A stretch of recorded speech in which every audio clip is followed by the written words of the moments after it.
बच्चों, आज हम कहानी सुनेंगे कबूतर जाल ले उड़े।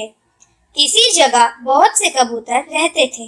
बारिश ना होने की वजह से वहाँ दाना उगना खत्म हो गया था। भूख के मारे इनका बुरा हाल था। वो सब अपने सरदार कबूतर के पास गए।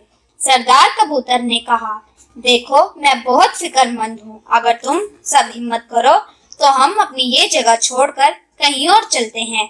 यकीनन अल्लाह की जमीन पर कहीं ना कहीं दाना जरूर मिलेगा। जहाँ दाना हुआ वहाँ हम अपने नए घर बना लेंगे। सबने कहा, बिल्कुल ठीक है, हम सब चलते हैं। सरदार ने कहा, लेकिन एक बात याद रखना, हर जगह के दाने पर न झपट पड़ना। पहले हम गौर से जगह देखेंगे कि कहीं दाने के नीचे शिकारी का जाल तो नहीं। अगर जाल ना हुआ तो हम दाना खाएंगे।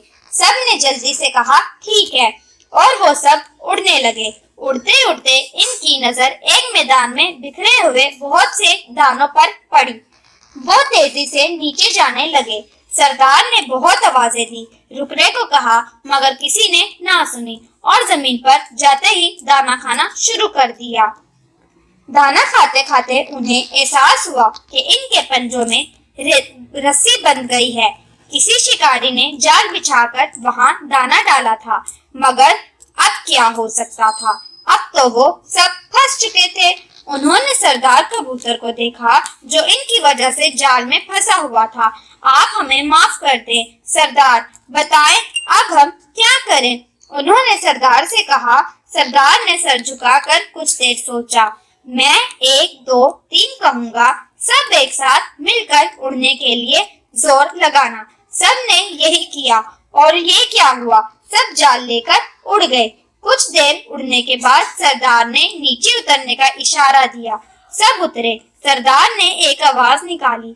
पास ही बने हुए बिल से एक चूहा बाहर आया। इन सब का ये हाल देखकर हंसा और अपने तेज दांतों से जाल काट दिया। कबूतरों ने इसका शुक्रिया अदा किया और अपने सरदार का भी। चैनल को सब्सक्राइब करें और बेल आइकन को दबा दें।